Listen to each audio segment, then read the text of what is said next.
Hinikayat ng ilang netizen ng actor-director na si Coco Martin na mabigyan ng proyekto ang kapuso actor na si Mark Heras matapos kumalat sa social media ang emosyonal na video ng huli.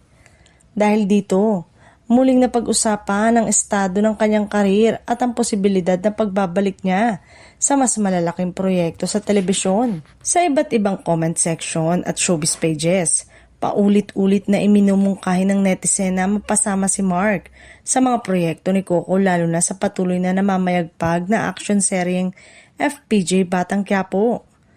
Ayon sa kanila, swak umano ang karisma at karanasan ng aktor sa klase ng role na tampok sa naturang programa.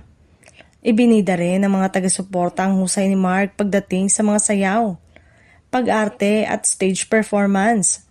Mga talentong unang minahal ng publiko noong kasagsagan ng kanyang kasikatan.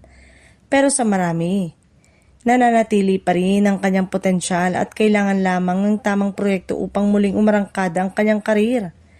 May ilan ding nagbahagi ng kanyang paniniwala na ang pagbibigay ng panibagong oportunidad ay maaaring maging susi sa muling pagbangon ng aktor.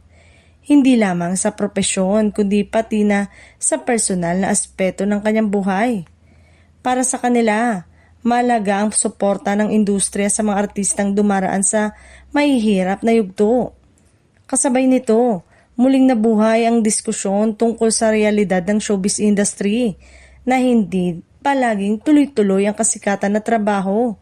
Maraming artista ang nakakaranas ng tahimik na panahon, ngunit posible pa rin makabalik sa tamang proyekto at suporta ng publiko.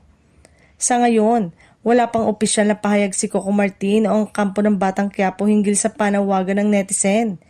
Gayunpaman, patuloy na umaasa ang mga tagahanga ni Mark Heras na mabibigyan siya ng panibagong pagkakataon upang muling mapatunayan ang kanyang talento sa harap ng kamera.